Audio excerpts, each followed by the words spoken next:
141, no?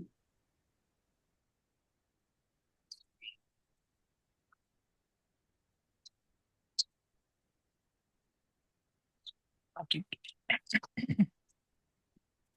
I have new book. 142. If you truly seek the giver, then forget about the gifts. Forget about the blessings. Forget about spiritual attainment. They will come in their own way. They should not preoccupy us. Anyway, when he is in your heart, for what could you possibly want? That is why some people pray only for him. Underline ಮಾಡ್ಕೊಳ್ರಿ. When you pray for him, then you forget about the gifts, forget about the blessings or any spiritual attainment. Then what makes him respond to this prayer? What makes him offer himself to us? I asked. He is always offering himself, said Daji. It is his nature to do so. At the same time, we observe that even though his blessings, his transmissions, his grace are always available, there's a big difference between a drizzle and a torrential downpour. Then what is it that allows him to pour himself into us rather than bless us in drops and trickles? I asked. Babaji quoted one poem.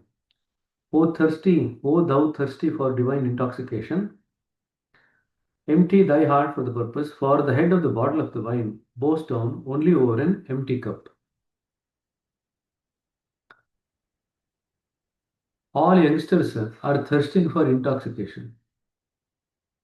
They love intoxication. Only thing is, they're all loving the intoxication in the wrong way with the wrong substance. That's all it is.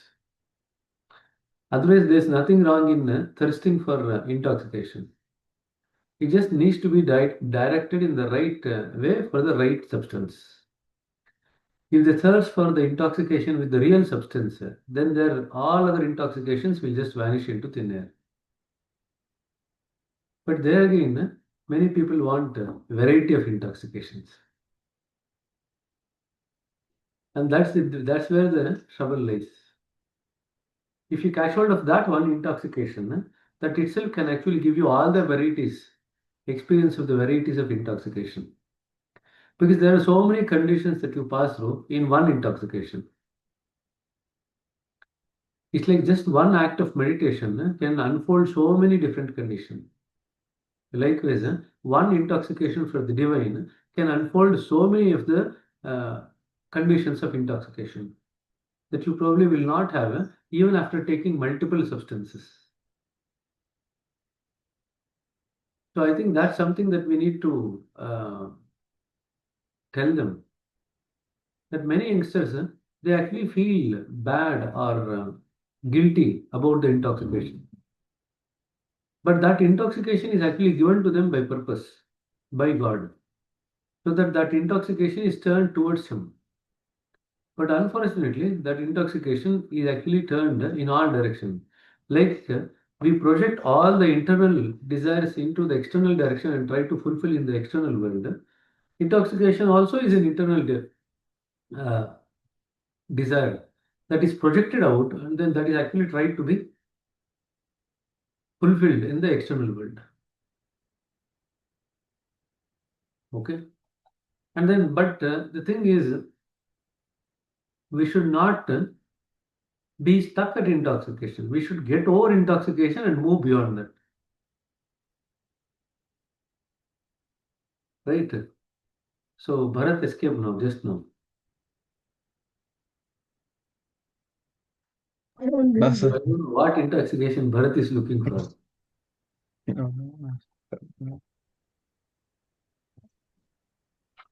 See, if you ask people who get intoxicated with substances, they want to get intoxicated on and off, not all the time. Right? So those intoxications which happen on and off actually damage your health. Now this intoxication to God, once it develops, it is continuous and it has positive impact on the health. Just remember how nice having the intoxication also, but at the same time getting benefit in health also. Why not? And not in one health, all the three healths, the physical, mental, and spiritual, all three healths will be fine, better, just by one intoxication, and which is continuous. Such a wonderful thing to have, no? But if you take substances from outside, you can have intoxication on and off. That's all. And it damages the health. So just look at the contrast between the intoxication. So there's nothing wrong with wanting to get intoxicated. But what are you going to get intoxicated with is what matters, right? Because one of the things that youngsters are all looking for is that, see, the youngster's mind is all over the place. It's very restless. It has become too fidgety with all the external stimulus that is coming in. And nowadays, though, you are bombarded with stimulus from outside. With all the IT, the phone gadgets, the social media, everything, you are just kind of bombarded from everywhere. That being the case, you need to have something that can actually protect you from all these intoxications, from all this bombardment of the stimulus. So, if we can actually establish ourselves in this God intoxication state, Ramakrishna Paramahamsa also talks about this, about being in the state of God intoxication. Right? How many people want to get intoxicated with God? He writes, people are mad about so many things in life. But how many people you find who are mad behind God? Very few people. So, and now again, our Bharat will flash off and on.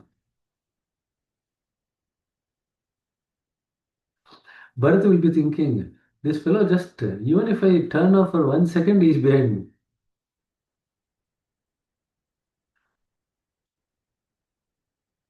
But I have to congratulate you people, though.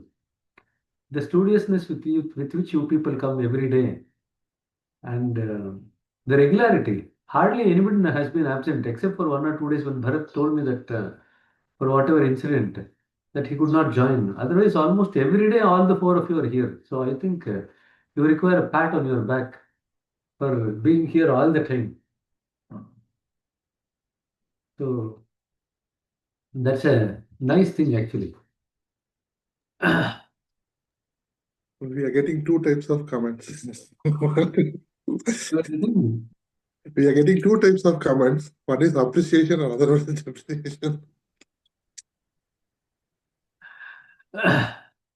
But take all the comments in the positive direction. And now that I've told Bharat a pat on the back, he'll make sure that he'll expand the back.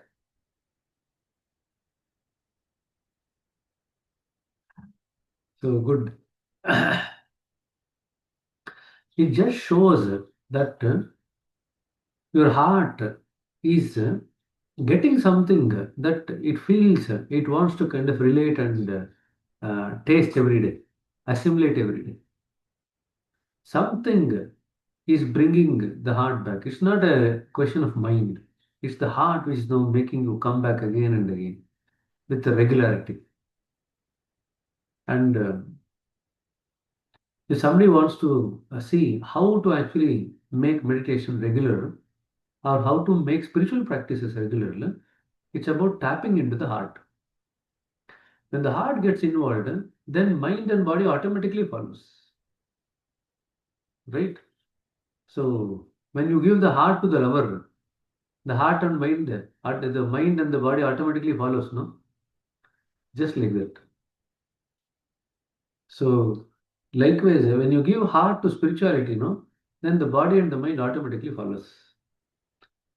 We actually overestimate the role of the mind, underestimate the role of the heart in general. And that is one of the banes of the modern civilization. We overestimate the workings of the mind and underestimate the role of the heart in life. When this becomes reversed, then you see the beautiful life unfold. You know, there is a movie called Beautiful Mind. You've seen that, no? Nash. What Nash? One John Nash, I think. John Nash, or it's not Robert Nash, some John Nash will be. So he is one of the documented cases where the person goes into schizophrenia and then does not respond to any medications. For 30 odd years, he actually suffers. And then one fine day, he's out of schizophrenia. And then when he's out of that illness, he's able to remember what all things he actually went through during the process of the illness over that 30-year period. And that is what has been captured in the movie, The Beautiful Mind. But remember, even if the mind goes topsy-turvy, when it is brought under the influence of the heart, it becomes regulated. It comes back to its original health. So remember this formula. Irrespective of what happens to the body and the mind, when it is brought under the influence of the heart, the mind and the body will regain its original health and condition, natural functionality. ಸರಿಯಾ? So ಇದು ಜ್ಞಾಪಕ ಇಟ್ಕೊಳ್ರಿ. So of the three things that we have got, the heart, the mind and the body, the heart is the most powerful. The mind is second, and then the body is the third. Mind listens to the heart, body listens to the mind. This is the sequence. Now, when we are aware of the role of the heart, then we can actually bring the body and the mind under the influence of the heart. That's what we do every day by meditating. You bring the body and the mind under the influence of the heart. When we are not aware of the heart only, then obviously we will look at mind as the highest instrument. And then we bring the body under the control of the mind. But then after some period of time, we realize that however much we are trying to tell the mind something, it does not listen. Because you have actually bypassed the heart. So when you give the instructions through the heart to the mind will listen. When you bypass the heart and give the instructions directly to the mind, it will not listen. So now you need to learn to tap into the appropriate instrument that is given. What is the appropriate instrument? The appropriate instrument is the heart, through which if you influence the mind and the body, they'll actually listen to us. Okay. So then I'm using the word now, you are separate from the heart, mind and the body. You are none of the three. Okay. So when you use the appropriate apparatus to work on other apparatus that we have got, then things becomes easy. It's like for everything that you want to get done in government, there is an appropriate channel. If you go through the appropriate channel, things will happen. Of course, there are many governments, if you go to appropriate channel, it takes ages. Yeah. Because you have not paid any bribe. So don't take the government example as the thing. Because in government, if you go through inappropriate channels only, it works faster. But it doesn't happen in our spiritual life. Unfortunately or fortunately, the spiritual life is not corrupted like that. God's creation is pretty straightforward. You use the appropriate channels, appropriate results will come in. If you use inappropriate channels, results will not come in. Serena. So just remember that. So now, anyway, it is torrential downpour is coming for the last few days. The monsoon has been hitting hard anyway. So now that is talking about the torrential rainfall here in spirituality rather than drizzle. So we must empty in order to be filled, I said. Yes, said Daji. When our hearts are already filled, what space is there for anything else? Rather, we must create a vacuum in our hearts. A vacuum attracts. You know how rain is created? So our job is to create a vacuum in our heart. It comes when there is low atmospheric pressure. Rain comes when there is low atmospheric pressure, I said. Yes, said Daji. It creates a vacuum. And when there is a vacuum, the surrounding air gets sucked in and it rises.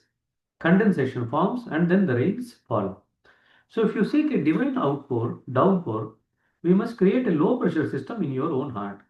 This means that your heart must be empty, divested of all the desires of gifts, blessings, and attributes. Then an inner vacuum is created. This automatically attracts the divine downpour that you seek. When the vacuum in your heart is total, the ultimate takes a precedence here. He cannot avoid it. Please underline that word. He cannot avoid it. So when you make yourself deserving, whatever needs to happen in terms of your spiritual journey will come in search of you. It is inevitable law of nature. So now, rather than struggle against the laws of nature, we need to utilize the laws of nature for our journey. So when you empty yourself and a vacuum is created, then you make yourself deserving and the nature cannot hold back. And when the vacuum in the heart is so complete that even if it's against nature, God has to bend the laws of nature to be able to cater to the vacuum in your heart. Remember, one law of nature is nature does not tolerate vacuum anywhere in creation. That is one law. So when you create a vacuum in your heart, the divine will actually pour into your heart. Suppose there are times when you are asking something which might not be in tune with nature, but you are asking that in total alignment with the divine. What will the divine do? There is the divine and there is the laws of nature which the divine has created. Then what is going to happen at that time? The divine will be forced to bend the laws of nature for the sake of the craving and the emptiness in your heart. Can you just give an example of that? When the divine laws were bent for the sake of the craving in the heart of the individual.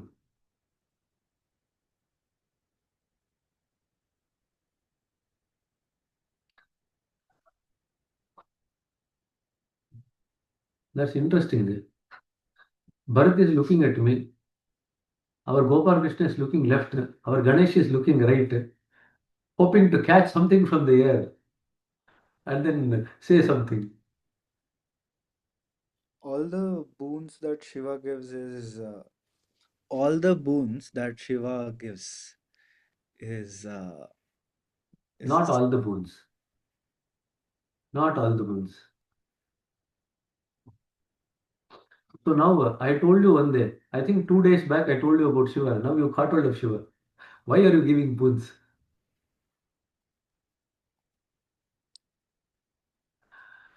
Shiva will be saying, Arey, where did I get caught in between these two?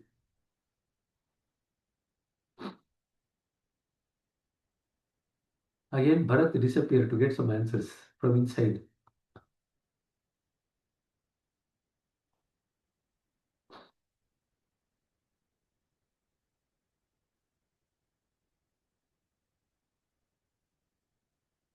So north ಪೋಲಲ್ಲಿ ಇದ್ದಾನೆ ಭರತ್ ಇವತ್ತು ಹಿಂದ್ಗಡೆ ಎಲ್ಲ ಏನೋ background ಏನೋ ಬರ್ತಾ ಇದೆ ಅವರೋ ಇಲ್ಲ ತರ ನಾರ್ತ್ ಪೋಲಲ್ಲಿ It got changed yesterday. ಆಯ್ತು ಯಾರು ಗೊತ್ತಾಗ್ಲಿಲ್ವಾ it is related to Shiva only but not the all the boons Ravana's boon.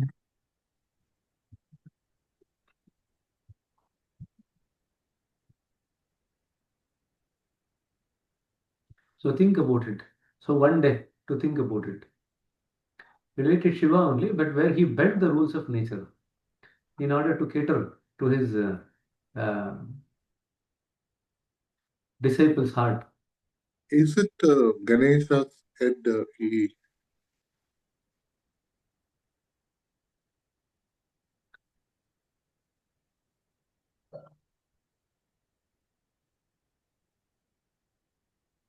And he's one of the Chiranjeevis. He's still alive. There are 7 Chiranjeevis, and one of them is he.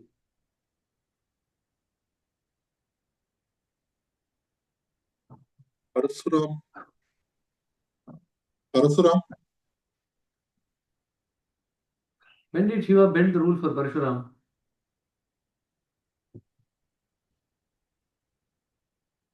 Now you need to read about the 7 Chiranjeevis. That's also in homework. Yeah, Hanuman, Parasuram.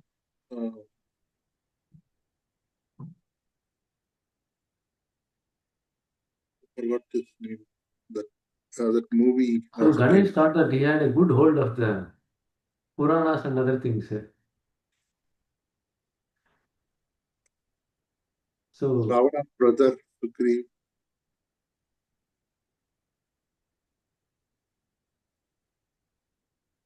Ashwatthama. Bharat is getting tensed when you said Ravana's brother. So I don't know why is he getting tensed about Ravana's brother. Bharat should be happy that I gave a hint to Ganesh about Ravan. So that's why he could catch hold of Ravana's brother as Chiranjeevi.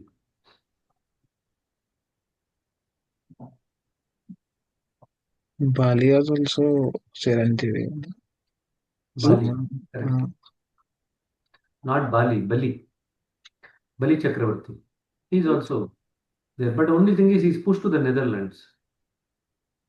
There again, he is so devoted to Vishnu that Vishnu is compelled to guard his kingdom. In a way, Vishnu feels that for the sake of the working of this place, he pushes Bali to the netherworld, Patala Loka. And then where Vishnu now is compelled to become the guardian of that particular Loka for the sake of Bali. So Vishnu also has to pay a price for the sake of pushing Bali from earth to the Patala Loka. He's so devoted to uh, Vishnu in terms of his devotion. Sir, Okay. this one, wait. I had heard of one story that Shiva is something that he escapes. His name was something Marubhumi, no, What is it? something from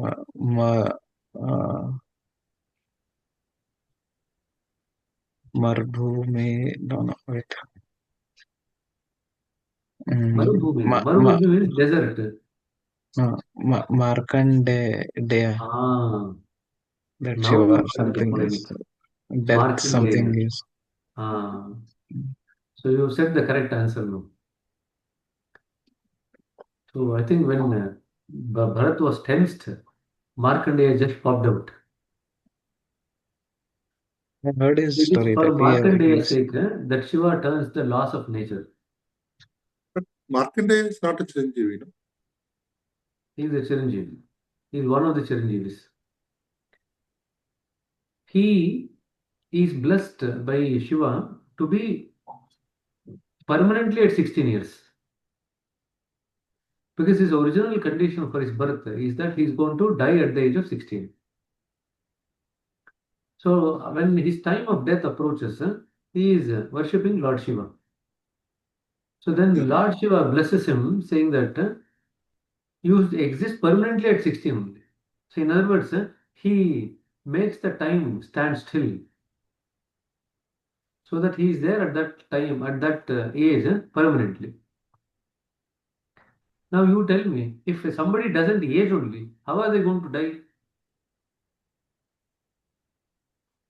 Right? So he is like permanently fixed at 16. You can be there at 16 only. Now don't think that he will be like a 16-year-old boy. No. But his age is counted as 16. So in that sense, he is actually a Chiranjeevi. He does not actually die. So that is one of the instances where God is compelled to change the laws of his own nature, the nature that he has created. There is a temple in Tiruchi. where there is temple specifically to Lord Yama, where he is removed from the curse. So this is related to Markandeya only. Correct. So So, sorry, I have following questions. These temples, how they are identified? how they are identified? What do you mean? So they say that this is the place where Yama was relieved from the curse.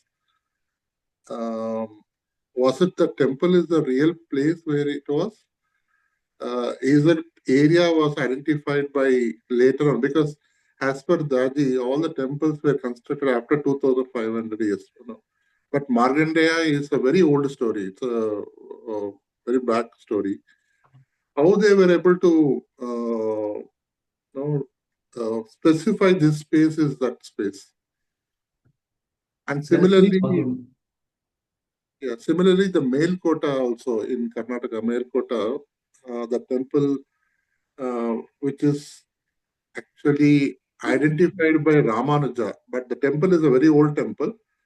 In Ramanuja's period, in his scriptures, he has mentioned the distance and kilometers. That's how they found out this temple back. So what is the significance of this temple? There are 3 or 4 methods that they use. One is folklore. So it is passed on from generation to generation that this was a particular place associated with the particular thing. It comes with tradition, it just comes as a memory of the community. It's not an individual memory, it's a memory of the community. It's like passed across generations. Second is that when certain kings do build particular temples at certain places, they actually make it as a kind of a law that this temple is related to this particular thing. So it is reinforced, the folklore beliefs are reinforced by the kings who were there at those times. So that gets kind of fortified. That's the second way of doing it.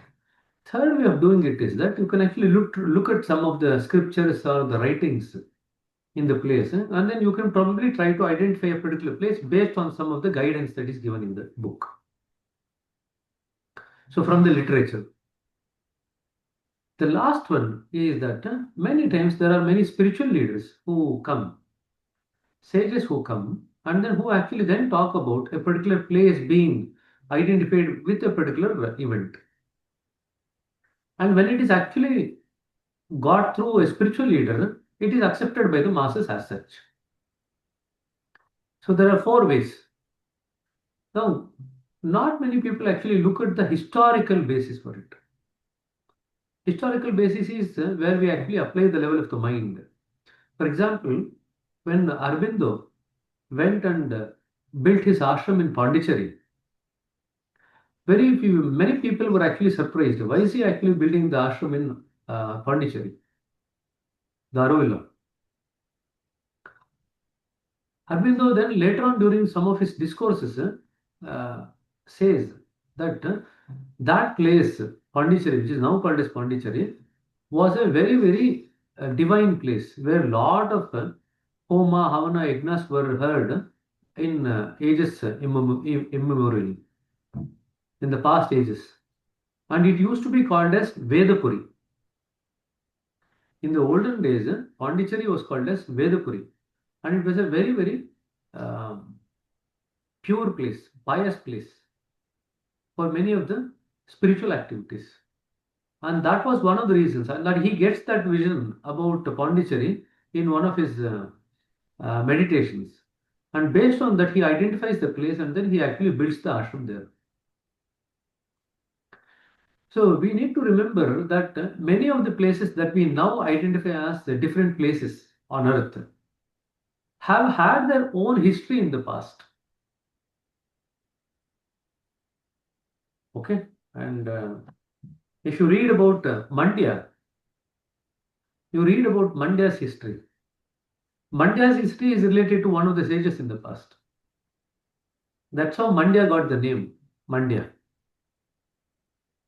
So just read about it. There are a lot of places like this We have actually, even Bangalore has got its name from one of the sages of the past. But one thing we have to remember that many places come into life for a certain period of time. Again, kind of that life seems to kind of shrink, and then other places come into life. Then this shrinks. Then this place again comes into life. So these variations in so look at Hampi now. Hampi 400 years back was full of life, full of people. It was a big city. So many things were happening. Now it is almost like lifeless. In other words, the life force is kind of withdrawn. Like human beings get life and the life force is withdrawn and they are born elsewhere. Cities are born and the life force is withdrawn. New cities are born, the life force is withdrawn. So this is a continuous change. Now, when this is happening at that level also, we need to see it. Nature is giving you a clue that whatever you think is the best of the cities now, 200, 300 years down the lane, that city might not even exist. Now, we read from the history about so many things. You remember we read about Pataliputra, we read about Bhojpuri during Vikramaditya's era. Now, where are the cities now? The Maya is happening right in front of your eyes, but you get entangled in it as if the cities that you live are going to be eternal. There again, we project what is eternal within us onto something outside and think that that is eternal. Every city has its own life. Every village has its own life. And every individual has their own life. So life force manifests at one level, then it gets withdrawn.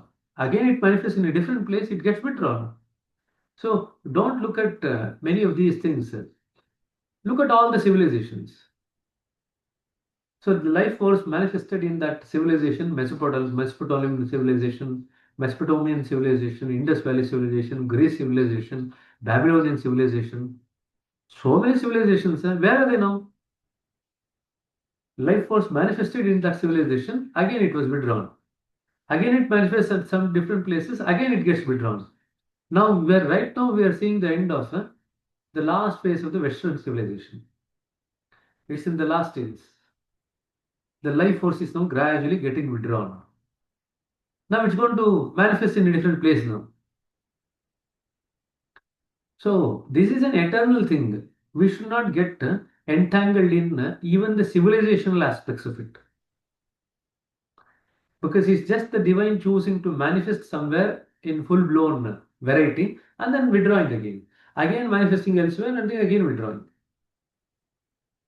So don't get entangled in any of these ideas about getting fixed to this city. There are a lot of people who say, now I'm going to live in this city, this is the best city in the world to live. But then the best city in the world should be something which is conducive for your spiritual journey. To be able to get over the idea of that particular city. That is the best city. Okay. So cities have life, countries have life, civilizations have life, individuals have life, worlds have life, different Brahmandas have life. So the life force can manifest from the smallest cellular level up to the universe level. So universe is born, comes into full life, then the life force is withdrawn, universe disappears. Again, a new universe is born, it comes into life, again life force is withdrawn, it disappears. So it can happen from the Pindanda to the Brahmanda. It's the same life force which is manifesting across the board. And our job is to catch hold of the stream of the life force behind it and not to fall prey into the varieties of manifestations of the life force. The problem with most of the modern civilization is that we are bamboozled by the variety of manifestation of the life force. We are so entangled in the manifestation of the life force that we don't want to go and search for what is behind this life force. We don't want to undertake that search at all. Although that capability is given to all of us. What is behind this life force that is manifesting? Once our attention is turned towards that, we catch hold of the reality, which is behind the manifestation of the life force. Otherwise, we will all be stuck in the variety of the expression of the life, and it will keep you entertained. No, today is not like yesterday. Today will not be like tomorrow. Tomorrow will not be like 2 days back. Every day is a new day. Every day is a new experience. So when you are stuck with that everyday new experience, you will never turn your eyes towards what is there behind the life force. Okay. You know that Munna Bai. I don't know whether it's the first one or the second one. Lagere Ho Munna Bai MBBS or something like that. Where there is a song that he falls in love with somebody and then he goes into, I think Bharat now is nodding his head. Yes, I can remember the song. I think there is one song, very nicely written. You just look at it, that he falls into love with somebody, and then that person leaves him and then goes and gets married to somebody else, and this fellow goes into depression. And again, a new person comes, and his eyes again now opens up. Now I can go behind this person now. It's a very nice song, actually. It's written in a very comedy kind of a thing. So if you are interested, you can actually look at that song. I think Munna by MBBS, I think. That's the cinema. That song is in. So just have a look at it. Nice, no? Every day you get one cinema to watch.